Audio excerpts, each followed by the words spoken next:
Oke, jadi di sana itu kita kelas itu cuma 1 jam. Kalau saya sih secara personal merasanya lebih ringan, Pak. Lebih ringan apa?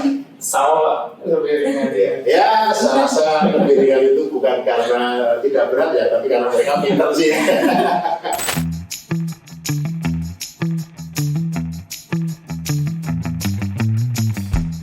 Sahabat Puspa Hati, Puspa itu Pusdikat Pajak ya. Hati itu tagline kita. Sekarang kita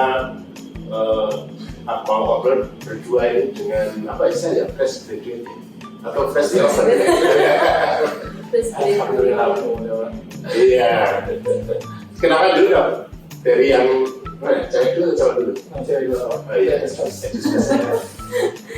Halo sahabat Puspa, perkenalkan nama saya Vinanda, biasa dipanggil Vina. Sekarang baru aja penempatan di Puspa di subbagian umum. Itu penempatan tetap atau apa istilahnya? Definitif. Sudah definisi ya. Oke, satu lagi. Ya, perkenalkan, sahabat Puspa, nama saya Muhammad Fat, biasa dipanggil Fat. Berbeda dengan Mbak Vina, kalau saya masih dalam settlement di sini di Pusdikat Pajak. Iya, iya. Kenapa segmen? Settlement itu amanat dari ini Pak, KMK atau PMK gitu Pak. Jadi emang setiap mahasiswa yang baru kembali dari tugas belajar itu diwajibkan untuk settlement maksimal 6 bulan. Maksimal 6 bulan. Maksimal 6 bulan. Totalnya di Pusdikat Pajak berapa bulan? Kalau saya 2 bulan Pak. Iya. Nah ini sebenarnya intinya karena baru mengerjakan S2 ya. Iya Pak. Dan tanggal 8 April kemarin baru wisuda ya. Betul Pak. Ya, sama dengan Sama ini Pak. Karena yang bagus yang itu rahasia ya. Kita akan ngomong tentang apa ya? Itu istilahnya tugas belajar atau apa? Beasiswa atau ya tugas belajar kan ya. Cuman bagaimana tugas belajar yang mendapatkan beasiswa ya? Karena kalau saya kan izin belajar dengan biaya sendiri. Iya. Judulnya siapa? Apa? Mahasiswanya? Kita barengan dari barengan. beasiswa PK 5 Pak. Oh, PT berarti Kementerian Keuangan. Iya. Cerita dulu deh, Vina aja ya, makanya Vina aja ya. Iya Pak. Sebenarnya baru lulus ya. Baru lulus Pak ya. Oke. Sekolah di mana? Terus mulai kapan? Jurusannya apa? Secara garis besarnya. Sebenarnya kita berdua dapat program beasiswa PK di tahun 2019. 2019. Tapi kita sempat ada pre-departure training dulu. Apa itu? Jadi semacam training persiapan keberangkatan itu kan. Nah, itu yang nyiapin Kementerian Keuangan. Nyiapin PSDM Pak. Oh, PSDM ya, bukan kampus ya. Iya, bukan kampus Pak. Bukan ya. Bukan matrikulasi gitu maksud saya. Ya? Bukan. Bukan ya. Nah, oke. Iya. 2019 kemudian pre Pre-departure training dulu. Dan kebetulan saya dan F tuh dapat program yang double degree Pak. maksudnya double degree apa? Jadi linkage program. Jadi kita ambil 1 tahun di sini dan 1 tahun di luar. Oh gitu. Iya. Terus kalau selesai jurusannya sama atau berbeda? Jurusannya sesuai pilihan kita di awal mau pendidikannya di program apa. Oh. Kemudian setelah pre-dep kita masing-masing memilih kampus sesuai kebutuhan kita masing-masing. Oh, gitu. Iya. Milih sendiri ya? Milih sendiri, Bukan Pak. dipilihin Kementerian Keuangan? Bukan. Cuman harus sesuai HCDP. Oh, jadi Iya, yang ada apa? Semacam listnya gitu ya? Semacam kebutuhan, Oh. kebutuhan lulusannya. Iya. Dari Kementerian. Vina ngambil jurusan apa? Saya ngambil manajemen Pak, sebenarnya basicnya manajemen, cuman kemarin saya lanjutnya itu lebih ke konsentrasinya lebih ke finance. Oh, dari manajemen umum gitu? Dari Finance. dari general, jadi di tahun pertama saya di UGM itu ngambil magister manajemen, Oh, oke. jadi itu generalnya. Jadi kan double degree ya, berarti di 2 kampus ya? Dua kampus. UGM sama? Saya di Queen Mary University of London. Oh, Ya, di saya di London ya. London Pak. Iya. Ya. Jadi orang saya bilang London Inggris ya. Sifat juga double degree. Sama Pak, saya double degree juga Pak. Tapi ini kan Alvina di UGM sama di London. Iya, jadi kalau kita itu mungkin namanya dari Vina, jadi dari PSDM sekarang Pusdikat KM ya Pak ya. Ketentuannya itu kalau dulu itu kita harus memilih kampus yang masuk tier A atau tier 1 di IKTI gitu Pak. Di Akreditasi juga ya. Jadi itu saya waktu itu kalau nggak salah ada kurang lebih 14 kampus yang termasuk. Nah kalau Vina milihnya di UGM, saya milihnya waktu itu di SBM ITB gitu Pak. Di Bandung ya. Bandung. Itu ITB. Kerjasamanya dengan University of Glasgow gitu Pak. Guys, Glasgow, University of Glasgow. Ya. Glasgow. Kan ini kan Inggris ya, negara Betul. itu. Ini kalau negaranya Scotland. Scotland. Ya. Maksudnya Sama-sama UK ya. Iya, Pak. Oh, UK Masih satu pulau. Oh iya, ya provinsi gitu kan ya. Ada yang ingin merdeka gitu ya. Ya politik ya. Iya. Kalau saya kan referensi Inggris itu klub bola kan. Bristol Celtic sama Rangers Pak. Iya. Jebuti ya. UEFA ya. Iya benar. Finalis. Jebuti. Karena kalau hijau semua masih bayar. Sama PSS Sleman di tempat saya ya.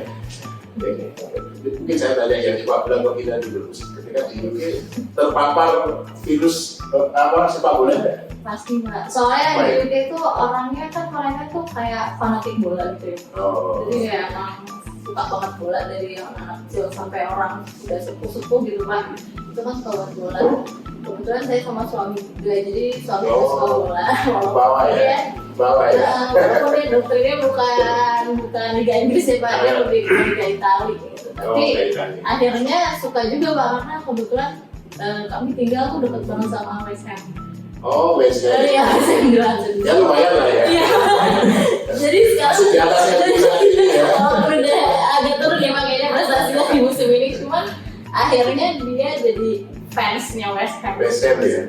Karena dekat dengan apa? Dekat dengan wilayah kami tinggal gitu. Iya. Sampai nonton ke stadion itu. Sempet nonton Pak. Antri gitu. Antri sih nggak terlalu sih Pak, soalnya kita udah beli tiket online. Tapi kalau pas pulang ada antri. Ini jadi kayak buka ini akan banyak hal yang kita bahas nih. Yang nonton bola di Inggris yang menarik juga ya. Oke, kita awali dari depan karena kan sama ya. Saya dapat beasiswa dari apa? VETA ya. Mungkin dijelasin ya. Secara bayar saya tadi tak pikir LPDP. Atau apa bedanya dengan LPDP? Bedanya ya kalau VETA sendiri itu dari beasiswa internal Kementerian Keuangan Pak. Iya. Yang dikelola oleh BPPK yang khususnya waktu itu di Pusdiklat SDM. Jadi harus pegawai Kementerian Keuangan. Harus pegawai Kementerian Keuangan. Oke. Kalau LPDP bisa Ya umum. Terus bedanya lagi apa ya? Mungkin di beberapa kebijakan ada perbedaan dari pemilihan kampus itu Pak. Terus kampus yang diperbolehkan beda. Dan uniknya waktu VETA itu kita mungkin punya ya ini double degree ya. Jadi mungkin sekarang udah langka karena kan sekarang namanya jadi MINS ya. Jadi Ministerial Scholarship. Nah sekarang udah nggak ada program double degree lagi yang ditawarkan gitu Pak. Jadi ya VETA salah satu yang itu menawarkan double degree gitu. Double degree itu bayar SPP-nya sama tapi gelarnya 2 gitu ya. Ya dapat gelar 2 ya. Bayar SPP-nya ya 2 kali ya. 2 kali 2 kampus berbeda. 2 kampus berbeda tapi atau gimana sih? Double degree itu gimana? Double degree sebenarnya kita kayak kuliah 2 kali ya Pak ya. Kalau saya sendiri sih sebenarnya kalau di UGM yang tahun pertama tuh lebih ke generalnya Pak. General manajemennya secara general, terus yang di sana yang di kampus Barnard itu saya lebih ke konsentrasi yang finance tadi. Iya finance tadi. Tapi nggak tahu kalau saya ngambil karena di sini kan ambilnya ini Pak administrasi bisnis untuk di ITB. Pas di luarnya saya ngambil karena tertarik ke human resource, saya ngambilnya konsentrasinya di human resource. SDM lah ya. SDM. Oke, terus gelarnya 2. Alfat apa gelarnya? Saya dapatnya MBA sama MSc. MBA-nya dapat dari ITB, MSc-nya dapat dari yang di Glasgow. sama Pak kebetulan kalau MBA, MSc kalau ya. Dalam 2 tahun ya? Dalam 2 tahun master ya? 2 tahun lebih dikit sih kalau saya. Kalau dibayarkan dengan yang biasa S2 itu 1 gelar lebih berat atau sama saja? sebenarnya kalau saya secara personal ya Pak, mungkin kalau saya sih lebih dapat ini ya pengalaman belajarnya, karena kan di sini sama di luar tuh ternyata cukup berbeda ya Pak. Jadi kayak iya, jadi cukup berbeda. Jadi itu sih yang lebih menurut saya yang lebih dapat benefitnya ya kalau ketika kita ngambil double degree, karena di tahun pertama sendiri jadi kayak persiapan buat kita buat keluar negeri banget. Iya. Mungkin bisa ini Pak, tentunya komparasi langsung gitu Pak. Jadi pendidikan mungkin khususnya di tingkat magister itu di dalam dan di luar itu seperti apa gitu Pak. Mungkin yang paling di luar akademisnya gitu yang agak uniknya di sana itu kita kuliah itu mungkin sama kayak ini ya. Jadi di sana itu kita kelas itu cuma 1 jam. Oh, kayak 1 jam. Jadi kelas itu cuma 1 jam. Terus kalau ditanya masuknya jam berapa? Jam 9 kalau saya sama. Ini jam berapa? Jamnya tergantung ada jam. Tapi yang lebih pagi kan? Ada sih. Oh, ada. Kalau saya tuh paling pagi jam 9. 9 pagi. Oke, kalau ini pertanyaan terakhir sebelum kita berdalam yang lain. Merasa lebih berat nggak ketika kuliah intinya? Kalau saya sih secara personal merasanya lebih ringan. Lebih ringan apa? Sama lebih ringan Ya, saya rasa lebih ringan itu bukan karena tidak berat ya, tapi karena mereka pintar sih. Sekarang dari persiapan dulu deh. Kan tadi Pak Veta ya. Nah, persiapannya apa guys? Ketika akan apply ke Veta itu? Yang paling penting. Kalau saya sendiri sih mungkin karena emang tujuannya pengen sekolah keluar ya Pak, bahasa sih Pak emang pertama persiapan. Karena emang waktu itu sih merasa kemampuan bahasa Inggris yang masih terbatas, jadi saya ada saya sempat ikut beberapa course di luar. Oh gitu, di luar sana ya? Di luar dia kerja. Iya sendiri. Iya waktu itu saya sendiri Pak. Iya. Kayak semacam ada writing, karena waktu itu kebutuhannya kan IELTS ya Pak, buat mereka final IELTS ya. Itu bukan TOEFL ya? Sama? Karena kampus-kampus di luar, kampus yang saya tuju sih butuhnya IELTS gitu. Karena kampus di sana itu makanya dana ini ya, ini yang penting. Ya, sedikit juga kebutuhannya bisa sih, bisa IELTS, bisa TOEFL, IBT, tapi waktu itu saya lebih preferensinya lebih ke IELTS. Kalau durasinya, waktunya berapa? Yang digunakan untuk persiapan bahasa Inggris? Kalau persiapan bahasa Inggris waktu itu sempet kayak on off ya Pak, jadi kayak saya lagi rajin, saya pernah sempat ikut yang sekitar ngambilnya 2 mingguan, tapi intens, kayak writing tiap hari datang ke course-nya. Terus ada klasikal. Iya, dulu masih klasikal Pak. Perjuangannya lebih berat ya daripada lumayan Pak, perjuangannya lebih. Cuman kalau yang persiapan kan waktu itu saya masuk ke lewat jalur yang mengumpulkan dokumen. Jadi dulu Veta itu bisa yang mengumpulkan dokumen itu Pak. Jadi nggak harus tes tertulis. Saya harus ada skor TPA-nya juga. Dan itu juga belajar juga. Belajar TPA juga sendiri. Belajar sendiri. Apa sampai setahun sebelumnya atau 2 tahun sebelumnya? Kalau saya sih mungkin 6 bulan sebelum. Jadi saya biasanya kalau dulu suka kayak ngambil waktu setelah jam-jam kerja, mungkin agak kosong di sore hari, saya suka belajar ngulang-ngulang TPA sih Pak. Kebetulan tuh atasan saya terakhir kan memang yang pembuat soal, salah satu dulu pembuat soal di PSDM, jadi kadang saya bisa nanya-nanya. Ya punya gambaran lah ya, visi ya. Sebenarnya dalam pendidikan itu kurikulum itu ya boleh-boleh saja ya. Iya. Atau mungkin di YouTube itu ada nggak yang bahas-bahas itu gitu ya? Banyak ya. Kita bisa belajar mandiri di situ ya. Kalau semacam kayak kursus dengan belajar TPA ada nggak? Ada sih, setahu saya. Ada tapi enggak ikut. Mandiri sudah cukup ya. Ya. Kalau Pak, sama ini belajar bahasa Inggrisnya apakah lebih cepat dari kalau saya itu gimana ya Pak? Saya istilahnya bagian perjuangan saya itu. Itu percobaan ke-5 makanya. Jadi beasiswa ke-5 maksudnya yang saya coba.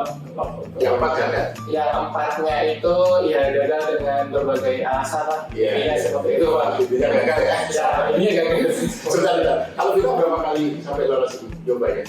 Kayaknya ada 4 kali juga deh. Oh iya. Lumayan ya. Ya mungkin kalau dilihat ini enak lulus dari juga itu orangnya udah berdarah dari situ. Ya ada kerja dan hemat juga ya. Mungkin ini yang penting ya teman-teman, jangan menyerah ya. 4 kali gagal itu masih ada yang kelima lah ya. Ada yang kelima lah ya. 3 kali gagal masih ada yang keempat. Ya, kalau ketika diterima kan kegagalan itu menjadi cerita manis ya. Betul Pak. Iya. Oke, terus dilanjut. Ya, jadi kalau TPA bahasa Inggris ya pas yang kelimanya kebetulan malah jadinya kayak udah fase ini sih sebenarnya pasrah ya ini. Ikhlas ya sebetulnya ya. Saya ini nyobain itu yang udah ya udahlah gitu. Ini jadi pas ada ini coba majuin gitu. Punya TPA, punya TOEFL, majuin. Alhamdulillah pas di dia ada kalau nggak salah tuh ada 3 ya, 3 apa nih? Ya, Apa yang pertama itu administrasi, kemudian Administrasi itu yang ijazah tadi ya. ya, itu mandi. TPA itu ada di seleksi kedua ya. Oh, jadi kalau dia belum menyerahkan Belum menyerahkan dokumen, yang dia pertama. ikut ya. Kalau sudah kalau udah bisa kayak dilewati. dokumennya dulu sama kalau TPA. Dulu di ranking ya, Betul. kayak jadi teman-teman yang ikut nyerahin, misalnya kayak saya nggak dia yang ikut tes di PSDM, jadi nanti dikumpulin dulu, terus nanti dibarengin sama skor-skor yang ikut tes, baru di ranking. Iya, iya. Maksudnya gini, kalau apa TOEFL ya kan ada lembaga ini ya benar apa Oh TPA Bapenas Pak. Oh Bapenas. Iya. Jadi Bapenas itu rutin katakan TPA. Per 2 minggu. Kalau saya tuh per 2 minggu. Tapi nggak fix juga sih. Iya kadang jadwalnya Itu online atau waktu itu masih datang masih datang ya? Oh oke, ini saya baru tahu ini ternyata bisa ya. Jadi misalnya sekarang skornya apa 500 terus nanti coba lagi biar naik lagi itu bisa ya? Pasti dikejar. Selama mau bayar foto. Iya. Bayar berapa sih? Apa ya? Berapa ya waktu itu ya sekitar Sampai jutaan? enggak sih Enggak kalau sih. 200 sampai 300 ya. Ya, harganya terjangkau lah ya. Iya masih terjangkau. Iya, ya cuman kalau mau hapus ya malunya itu yang tidak terbuka ya. Capek. Ini enggak skor TPA minimal untuk lolos. Kalau nggak salah 575 ya. 575. Iya minimal. Tapi nanti lihat ya bukan TOEFL ya. Saya anggap tapi kalau Ya. Oh waktu itu masih pakai, tapi untuk yang pertama itu masih pakai paper base itu masih boleh Pak. Untuk paper Oh, ya, base, oh. TOEFL untuk masuk seleksi beasiswanya pakai paper base masih Berapa minimal itu? berapa ya waktu itu ya? Udah sampai 600 ya, 500 ya mungkin. Tapi lu cuma 550 Pak. 550 ya, iya karena statusnya mungkin 550 ya. iya. Ya saya tahu karena saya tidak diterima di sana karena sebetulnya sampai 550 itu sekali tes TOEFL ya. Jangan ngumpulin TOEFL-nya 800 2 kali tes ya. 400 sampai 400 ya. Berarti TPA sama TOEFL ya. Karena ini berbasis dokumen makanya mandiri dulu terus diselesaikan gitu ya syarat gitu ya. Oke. Terus apalagi yang perlu disiapkan kalau teman-teman mau ikut? Iya. Setelah tes itu kita ada tes psikotesnya juga. Oke, psikotesnya di kementerian atau di? Dari kementerian. Oke. Dari kementerian kita ada tes psikotes, nah setelah tes psikotes kita wawancara. Mungkin itu perlu latihan juga sih Pak. Oke. Psikotes latihan ya, saya Iya. pernah cari di YouTube ada ya. Ada Pak, ada. Ya di YouTube gampang-gampang, begitu dites susah. Ya.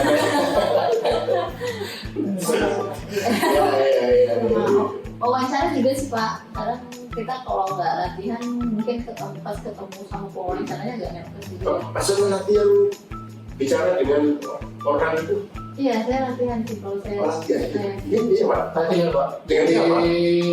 Apa sama namanya? teman-teman. Iya, jadi nanya temannya yang angkatan sebelumnya biasanya gitu Pak. Pertanyaan. Nanya seperti apa, jadi coba kita nanti gitu.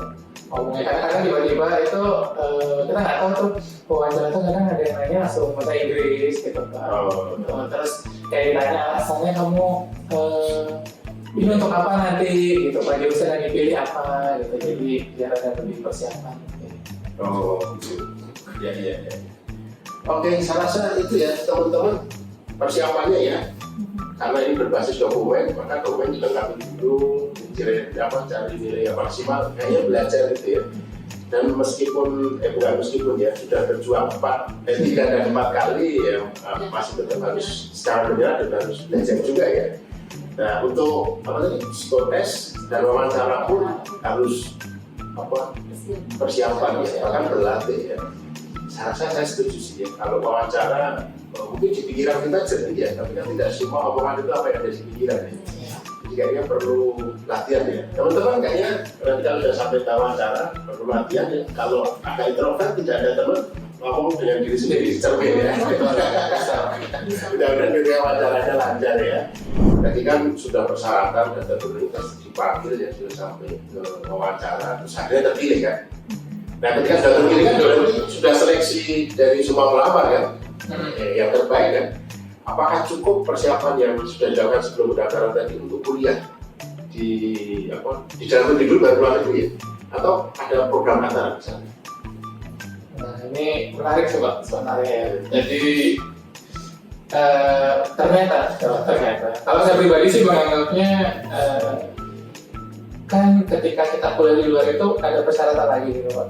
Karena kita tahu dari teman-teman ada yang keluar negeri gitu, butuh nilai berapa. Nah, di situ mulai kebayang tuh ada apakah ada nilai yang kurang atau seperti apa, terus mungkin ada kendala kadaluarsa dari sertifikat TOEFL atau IELTS karena kan cuma 2 tahun gitu Pak. Nah, jadi pas di situ kalau saya waktu itu mikirnya adalah oke, nanti pas waktu mau keluar itu saya emang harus tes lagi gitu Pak, karena udah selain kadaluarsa juga waktu itu. Jadi tapi niatnya adalah saya belajarnya sambil kuliah nih, karena di SDM kan pengantarnya bahasa Inggris gitu Pak, bisa lah nanti. Tapi ternyata mungkin buat teman-teman nanti gitu sebenarnya mungkin kalau ada kesempatan belajar mungkin sekalian langsung belajar aja gitu Pak. Ternyata ya itu cuma angan-angan aja gitu. Pas waktu udah belajar ternyata sibuk dengan perkuliahan, saya jadinya udah nggak sempat juga ya. Sebelumnya ya. Tapi kan tadi ada yang bilang perikat ya Pak. Oh ya. Jadi lembaga juga mempersiapkan. Itu diceritain singkatnya. Jadi selama hampir 4 bulan ya kurang lebih. Tapi ada kepotong 3 bulan, tekan 3 bulan kepotong 2 minggu, kemudian kita masuk lagi. Jadi di program yang pertama itu kita memang persiapannya khusus bahasa Inggrisnya Pak. Jadi di situ kita ada skor minimal yang harus lulus. Tadi yang dokumen tadi hanya untuk syarat administrasi ya. Setelah lulus diperdalam lagi. Iya, jadi di kelas di trainingnya ini kita harus ada minimal kelulusan juga. Kemudian berikutnya setelah bahasa Inggris kita ikut kelas yang persiapan lebih ke akademik ya, lebih kayak ke penelitian. Sudah ke prakteknya nanti ketika kuliah ya. Dan kebetulan ada beberapa teman yang mungkin dia ngambil universitasnya yang punya kebutuhan khusus, misalkan kayak di US itu kan butuh kayak GRE, GMAT gitu ya. Jadi mereka juga kita juga dikasih kelas seperti itu ya. Jadi walaupun nggak semuanya butuh ya waktu itu, tapi kita dikasih juga waktu itu sekitar 2 minggu. Itu sih pas. Ya, ini mungkin yang jarang dibuka teman-teman yang mau ngambil studi ke luar negeri ini persiapan ya. Persiapan. Saya pernah nonton channel YouTube yang orang Indonesia punya di Kanada itu. Yang saya ingat adalah jangan sekali-sekali membawa baju jeans dari Indonesia karena sampai sana tebus ya. Kita bahas yang ini ya, mungkin yang jarang dibahas yang pribadi ini. Kalau pindah kerja aja kan ngurus ke kecamatan untuk ini ya. Dan kebutuhan ya. Kalau itu gimana? Ya kan dulu. Kalau dari sisi dokumen ya Pak, visa itu wajib sih Pak. Kalau di sana. Jadi persiapannya itu kita itu pakai dibantu agen ya. Kalau aku minta tolong agen Pak, karena dokumennya yang saking banyaknya. Terus yang untuk paspor dan visa. Paspor, visa, terus karena ini juga pengantar dari kantor, terus kan juga dari izin luar negeri dari dari sampai ke menteri ya. Dari Kemenpar. Iya, sampai ke Kemenpar juga. Iya, Pak. izin exit permitnya. Dari Taiwan. Ya, terus zaman dulu juga seperti itu. Ada juga. Banyak yang diurusinnya. Terus bisa bawa keluarga Pak kebetulan. Oh, Jadinya ada visa dependen sama ya yang saya sendiri, visa studentnya. Jadi lebih banyak yang di sini. ya, sebentar aku mau tanya. Yang ngurusin dokumen itu Kementerian Keuangan atau pribadi? Itu jadi ini Pak, kayak pihak independen sih Pak. Jadi Oh, dia jasa. jasa gitu. Ada ya? Ada Pak, Sebenarnya itu membantu dari membantu. Dan kita emang nggak keluar dari kamar saya ya. Oh gitu? Iya, Tapi ada yang bantu ya? ada membantu. Iya, iya, iya. Ya bagus lah kalau begitu ya. Kalau persiapan ya. Nah ini kalau yang mau bawa keluarga kan anak istri ya. Apa yang dokumennya sama atau berbeda? Iya. Novina juga Iya. keluarga. Sama keluarga. Kebetulan kita berdua bawa keluarga, jadi yang bikin agak menantang nih nggak cuma nyiapin diri sendiri, tapi nyiapin dokumen keluarga ya Pak. Dokumen keluarga itu ya sebenarnya konsepnya mirip ya, butuh paspor, butuh visa, dan yang satu lagi yang paling agak memberatkan adalah kita butuh deposit yang menjamin bahwa kehidupan gitu? kita terpenuhi di sana gitu selama sekolah. Satu orang berapa? Beda kota beda Durasi juga ngaruh. durasi juga ngaruh. Jadi waktu itu kalau kan Ini boleh ngomongin apa? boleh ngomong angka Pak? Kisaran lah ya. Berapa ya? Saya sama dengan visa ya. Dengan visa itu visa deposit. Ya mungkin ada nggak apa-apa deh kalau ada. Kurang lebih itu butuh nyiapin 400-an kayaknya. Tapi dengan biaya visa ya Pak. Biaya visa dibagi visa ya. 400 euro. 400 USD. Iya. 4 juta. 400 juta, 400 rupiah. 400 juta rupiah. Dan itu berarti kan harus punya uang cash gitu. Waktu itu, jadi sebenarnya kalau kita kan sebenarnya yang itu hanya kayak kita punya saldo minimum di tabungan yang mengendap buat ditunjukkan ke agennya, kalau maksudnya nanti ke kedutaannya kalau kita mampu untuk tinggal di sana selama periode itu. Iya. Jadi buku tabungan aja ya. Iya bukan. Buku tabungan ini Pak. Sumber uangnya ya, alhamdulillah kita dibantu. Rasanya kita punya teman-teman yang baik Iya, Pak. kita selalu support. Iya. Jadi dari training itu kita punya, maksudnya satu angkatan kita lumayan solid. Jadi kalau ada kebutuhan seperti itu kita bisa. Oh ya aku kurang nih gitu. Iya, saling membantu. Jadi Subsidi Iya. jadi ya, mencatatkan sebagai utang ya. Gitu. dan enaknya ke teman kereta ya gitu. Iya. Jadi karena udah paham, jadi emang udah nggak nanya lagi Pak. Jadi kalau misalnya Mas ini ada ini nggak gitu, jadi udah langsung oh ya udah gitu. Jadi nggak nanya berapa apa misalkan ini untuk apa tuh udah tahu gitu. Alhamdulillah ya. Sebetulnya kayaknya ini rahasia Ini jangan rahasia. mereka tapi kita buka ya. Pokoknya di buku tabungan itu sekitar 400 juta ya. Gambarannya untuk Itu dengan 2 anak ya Pak? Iya, dua anak. Saya dua anak. dengan Artinya 2 anak dan 1 istri dong. Iya. ya Tiga itu ya. Tergantung yang di bawah ya. tergantung Pak, tergantung jumlahnya. Kurangi visa sama asuransi itu aku 100 kayak, jadi ya kurang lebih deposit itu 300-an juta. Iya. Kan itu hanya deposit menunjukkan kan. Iya, hanya Ya, menunjukkan. pokoknya ada surat keterangan. Ada dipakai nanti pulangnya dicairkan ya. Iya, Yang pinjam sebenarnya kembali Pak. kembalikan. Lebih kemana? Kita juga gitu. Kurang Lebih lebih gede. sama sih Pak, cuman saya kan anak cuma 1. Oh. Terus jadi saya bertiga aja, terus sekitar 300-an sih Pak. 300-an, tapi 300-an. kalau visanya sendiri itu biayanya sekitar 45-an gitu. 5-an ya. 45 juta. Jadi Iya, iya. gitu. Tapi waktu itu karena kita lagi agak beruntung ya, kita ada di periode yang beruntung atau kurang beruntung ya Pak ya? Kenapa? Kita- Karena pandemi. Iya, makanya kita waktu itu di pandemi, jadi pas kita mau berangkat itu harus ada uang buat kita karantina. Nah itu jadi biaya tambahan lagi tuh. Oh. Karantina di sana. Karantina di sana waktu itu karena UK masih memberi status-status buat negara-negara yang mau masuk penduduknya ya, misalnya kayak jadi kalau kita mau sekolah dari Indonesia itu kategorinya red. jadi yang country. Nah, jadi kayak Tapi dari Asia gitu. dari Asia. Nah, karena kita termasuk yang status tinggi ya.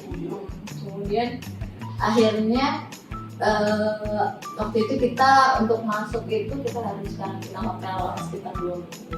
Oh, karantinanya di hotel ya? Udah ada wisma atlet itu. Ngikut yang kebijakan dari Dari pemerintah. sana. Nah, kita harus ikutin. Itu yang menjadi biaya tambahan. Iya. Nah ini kayaknya memang ya kan jadi belum diungkap di pembicaraan lain ya. Yang pembicaraan gitu ya. Biaya tak terduga. Iya, tak terduga ya. Ada lagi deh? Ini khususnya yang bawa keluarga ini. Sekolah ada anaknya? Sekolah, Pak. Terus gimana? Pindah sekolah ini? Pakai pengantar dari Dinas? Kalau saya sih kebetulan sekolahnya ini Pak, jadi double anaknya Pak. Jadi karena masih bisa online, Oh. waktu itu terus Gitu ya? ya Pak. Sekolah kamu keren dong ya. Sekolahnya di Tangerang, di mana? Iya, Di Tangerang, tapi diikuti dari dari Scotland ya. dari Scotland. Tapi di sana juga sekolah. Di sana sekolah juga Pak. Oh, bapaknya double degree, anaknya juga Anaknya double double degree. degree. Iya, ada nama nggak yang mau disiapkan untuk yang kemudian yang pribadi? Kemudian sendiri. Kalau di sekolah itu? Kalau yang sekolah, anak sekolah Pak, tapi di sana free sih Pak. Kebetulan Free. anak saya waktu itu 5 tahun, terus di sana wajib sekolah semuanya. Oh, sana juga ada wajib sekolah ya? Wajib sekolah kalau 5 tahun. Oh, iya, pantesan pinter ya. Kalau kita aja Sekolah. ya wajib sekolah 5 tahun. Jadi, oh, iya. Ya mungkin karena masih TK kali ya, TK SD mungkin tidak begitu bermasalah kali ya. Mas mudah ya. Mudah Di sih. sana mudah sih Pak, sih. malah di support banget sih kalau sekolah itu. Kalau nggak sekolah itu kalau di sana malah Kalau kita yang kena. kita dihukum di sana Pak. Jadi Oh, kayak gitu. menghalangi, dianggap tuh hak anaknya Pak. Gitu. Sekolah itu salah satu hak anak, pendidikan itu. Sebetulnya di Indonesia kalau udah sekolah juga melanggar alinea 4 Undang-Undang Dasar ya. Enggak ya, itu menjelaskan kehidupan. Kayaknya bagus ini ya, kalau anaknya sekolah apa yang dihukum ya. Dan yang terakhir tadi, kalau ini musim dingin dari sana. Nah ini pertanyaan mungkin sepele ya. Bener nggak sih kalau beli baju musim dingin mestinya ya di sana karena sudah ujian. Saya lihat di YouTube tadi beli di Indonesia ternyata tembus gitu ya di sana bahannya. Gimana pengalamannya? Pak, dingin di sana apa Bali? Dingin di Dingin Scotland di Pak. Scotland. Kayak lebih Dinginnya lebih di atas. Ya lebih di atas. Ya ada benarnya sih Pak kayak gitu. Terus sama satu sisi pertimbangannya mungkin ini sih Pak, lebih ke basic sih Pak. Oh. Karena kan kalau baju tebal itu pasti pakai tempat dan berat gitu Pak. Mending dipakai bawa bumbu gitu Pak. Bawa mie gitu. Tapi kan daripada bawa apa gitu Pak. Kalau baju di sana. Dan harganya juga ya sama-sama aja sih relatif lebih mungkin itu Pak. Jadi belinya di sana tidak sama. Sama. Ya. Oke ya, terima kasih Hasan untuk persiapan yang pribadi itu ya cukup termasuk angka lagi deposit untuk yang ditanggung karena waktu COVID juga ada deposit karantina ya, dan yang menarik itu ternyata sekolah wajib ya. Kalau usia sekolah tidak sekolah orang tua yang dihukum ya. Oke ya, kayak perlu kita contoh di Indonesia. Oke, terima kasih.